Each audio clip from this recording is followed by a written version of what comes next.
Agora a gente vai falar do Renan Santos ontem na revista Oeste. Renan Santos, ele tem uma performance incrível, já falei desde o início desse programa de hoje, eu assisti a entrevista, a grande parte foi fenomenal. Foi uma aula, escrevi na minha rede social, uma aula sobre o Brasil, sobre problemas, e acredito que Renan falar acredito, mais do que certeza, é óbvio que ele, é uma obviedade que ele é o cara mais preparado dessa campanha, dessa pré-campanha. Mas eu ia falar mais agora, depois da entrevista de ontem. E não é, tem muita gente já achando que eu tô querendo puxar saco do cara, não tem nada disso, eu nem conheço o Renan pessoalmente. Tô constatando o Renan Santos. Ele é um dos caras mais preparados da política hoje. Porque a aula que ele deu ontem na Oeste, eu não conhecia esse Renan. Engraçado que ele se adequa bem na entrevista, no veículo. Ele vê jornalistas mais inteligentes, ele percebe que pode falar, usar sua cabeça para falar mais, ele fala. Quando ele vai num lugar mais humilde, o sujeito mais limitado, ele fala também o adequado, não vai ficar falando demais, então, perdendo tempo. Então aqui ele vai falar bem pouco. Então aqui ele vai falar bem aí. a média. Vai me chamando ao vivo de limitado e burro. Vocês estão percebendo o que eu sofro aqui todo dia. Mas o Renan, ele conseguiu captar isso. Ele falou muito bem. Essa entrevista, na minha opinião, foi uma aula de verdade. E não me enche o saco. Aí Timóteo tá falando do Renan muito na verdade. Não, irmão, eu tô constatando uma verdade. É o único pré-candidato capaz. Eu vou falar do Renan, mas não tem um outro pré-candidato que chegue perto do conhecimento dele. Solta esse trecho aí, não sei qual é o trecho dessa pergunta do Edilson, que é o o editor-chefe da Revista Oeste. Solta aí, o Edilson Salgueiro. Em última instância, pelo menos na política internacional, soberania é poder bélico, em essência. Sim. O último que falou sobre autonomia nuclear, bomba atômica, foi o Dr. Enéas, já falecido, e virou objeto de escárnio. Sim. Esse assunto ficou esquecido por causa disso. Quem falasse voltaria a ser objeto de escárnio. Mas se o senhor quer ser presidente e de um partido que é soberanista, o senhor vai ter que falar sobre esse assunto. Como é que o senhor vai vender esse assunto para a população e o que a missão tem de política para as Forças Armadas? Bom, o Brasil, eu volto a colocar o diagnóstico que eu já havia comentado, o mundo está em crise, o Brasil tem um dos maiores territórios do mundo. Eu dou esse exemplo sempre que ele choca as pessoas. Em termos de território gigante, população de mais de 120 milhões de habitantes e economia de pelo menos, sei lá, 1 a 2 trilhões de dólares, você vai ter algumas nações que são Rússia, China, Índia, Estados Unidos, vamos botar a União Europeia como bloco e Brasil. Qual desses não tem bomba atômica? Nossa. Só nós. O Brasil tem recursos hídricos, ele tem recursos minerais de toda sorte, ele tem terra agricultável, sol, sempre contemos o sol, porque o sol permite 2 safras por ano. Sol, vento. Então a gente tem muitas fontes de energia, um país abençoado nesses termos. O Brasil vai ser disputado geopoliticamente no mundo em crise? Sim. A ordem de 45 cai. Então o Brasil precisa se armar. Ponto. Isso é um fato dado. O mundo está se armando. A Alemanha começou a se armar. E nós vamos precisar se armar. A gente vai precisar entender isso. Hoje, com um modelo de Forças Armadas em que boa parte do orçamento vai só para pagar aposentadoria, não rola. Por isso que a nossa própria reforma da Previdência, que tem que incluir os militares, e uma reforma do sistema militar brasileiro, tem que contemplar isso. Porque, como em todas as áreas brasileiras, a gente vai precisar de investimento. E nós somos abençoados. Assim, o Brasil faz tudo errado, mas sempre vem uma chance. Com as terras raras, há um elemento que nos entrega uma nova oportunidade. E por quê?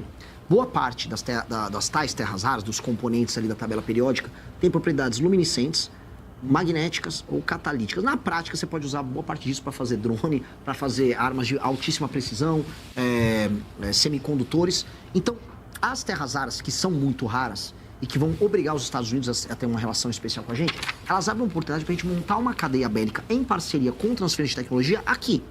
Isso pode significar um alinhamento estratégico a um grupo de nações, pode ser com o tal do Ocidente, e isso pode significar, com transferência de tecnologia, a criação de uma indústria bélica aqui moderna que faça a gente começar a pegar o gap. Eu ainda nem falei da parte da bomba atômica. Só da gente pegar o gap de começar a ter armas de última geração, tô falando de drones, tô falando de equipamentos militares com baterias de alta duração, tem elementos de... Tô tentando decorar uns disprósio aí, que atuam muito nisso e funcionam bem. Aí a gente começa a se recolocar no jogo bélico com tecnologia. Mas isso só vai ser feito com transferência de tecnologia. Temos que reativar boa parte da indústria bélica nossa que foi destruída na região do Vale, Vale do Paraíba. A Vibraz é um exemplo disso, que foi comprada agora pelo bizarro do Joesley Batista. E isso é um ataque à nossa soberania. O Joesley Batista hoje é um agente do governo americano. Ele anda na Casa Branca e ele faz negócios com eles lá, à torto e à direito. Mesmo que ele vai com o Lula para a China vender carne, ele é um agente hoje muito próximo, um doador ali. E nós temos que coordenar forças para que a gente restitua nossa indústria bélica e aí sentar na mesa com aliados internacionais e falar, eu vou precisar ter uma arma nuclear. Eu preciso ter uma arma nuclear, vou fazer uma nuclear e começar a pesquisar arma nuclear. Até porque nós temos urânio. E nós não temos que ter vergonha de falar isso. Senão, a gente tem que falar, não quero ter grandeza, eu quero ser um país engraçado, futebol, cerveja. E tá, beleza. Esse país vai ser dominado politicamente, ele vai ser submisso politicamente. Eu quero, em 30 anos, a gente tá não no jogo da submissão, mas no jogo da dominação. Dominância. Não uma dominância de invadir país, nada. Mas um país que é respeitado e impõe sua visão de mundo e seu jeito de ser perante as outras nações, como tem que ser. Sensacional, hein, cara? Que discurso sobre bomba atômica. Porque não é uma retórica vazia, imbecilizada, que alguns até repetiram no passado. Tem que ter bomba atômica. Ele explicou do início ao fim o porquê, como utilizar, como o Brasil precisa ser reconhecido lá fora. Que outro candidato? Seja sincero, tem bolsonarista ouvindo? Você está assistindo? Irmão, bota o Flávio Bolsonaro para falar. Ele não consegue falar 1% do que o Renan disse, velho. Eu não estou aqui falando porque eu não gosto do Flávio. Nada pessoal. Constatação do que é óbvio.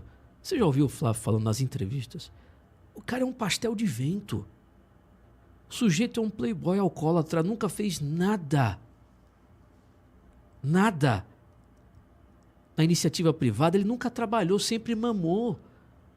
O cara foi senador, deputado, o pai já foi a mesma coisa. Pega o Flávio, você acha, o seu candidato aí, ele tem que fazer de tudo para não ficar do lado do Renan Santos. Tudo. Porque, irmão, não tem saída. Flávio vai derreter. Ele vai ter que repetir o que aconteceu lá em 2014, foi 14, 2016, aquela eleição, a candidatura dele a prefeito, que ele desmaiou com diarreia no palco, se vazou todo lá, caiu. Ele vai ter que simular a mesma coisa, ou vai ter que dizer que tá com dor de barriga no dia do debate e tal, porque se ele for, eles sabem disso. Ô Sabará, você sabe, velho.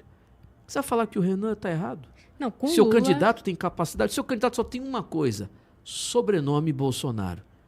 O recall dos votos do pai dessa multidão imbecilizada no Brasil hoje. Vanessa Moreira. Na verdade, Timóteo, o grande problema que a gente tem aí agora é para o Flávio, né? Que a gente não, que o Flávio tem, é encarar, sem dúvida nenhuma, o Renan Santos e todo o conhecimento que o Renan Santos possui. Realmente, o Renan vem para esse páreo eleitoral completamente preparado, embasado. Ele não vem como uma figura caricata que tem discursos fortes, ele vem com discursos sólidos. É por isso que eu sempre repito aqui, o grande entrave do Renan nessas eleições é a própria população. É o baixíssimo nível cognitivo, educacional e cultural do povo brasileiro. Muita gente não alcança esse discurso do Renan. Muita gente chama o Renan, assim como chamava Enéas, de lunático, com esse discurso. Mas, por isso que eu repito, é o grande entrave do Renan, é o próprio eleitorado. Quando eu digo aqui que o Renan não vai avançar para um segundo turno, não é por conta da capacidade e sequer do meu voto que ele terá. O meu voto ele terá, sem sombra de dúvidas, certo? É por conta realmente da capacidade. O povo brasileiro não está interessado nisso. O povo brasileiro ele está interessado em dancinha, né? Em Virgínia, em Zé Felipe, em dança do pré-candidato, em discursos falaciosos. É isso que ele está interessado. E o Renan vem com uma proposta séria. E, assim, é completamente diferente do que a gente viu em 2018. 2018 era um circo. E por isso encantou tanta gente. Porque era... eu vou acabar com isso, eu vou não sei o quê, ninguém vai se criar retóricas comigo. Vazias. O Renan não faz isso. O Renan fala com solidez, com cadência, né? E por isso, talvez, o Renan não tenha o êxito necessário nesta eleição, mas esse cara vai ser presidente do Brasil. Um dia ele vai ser presidente, também acho. Eu estava conversando com uma pessoa, até falando da análise que eu tenho do MBL, do trabalho deles, que é de muitos anos, né? Eles quebraram muita pedra, não começou agora. Eu acho que um dia o MBL estará à frente do Palácio do Planalto. Se você gostou do vídeo, deixe o like e se inscreva no canal. E não se esqueça, a onça é inevitável.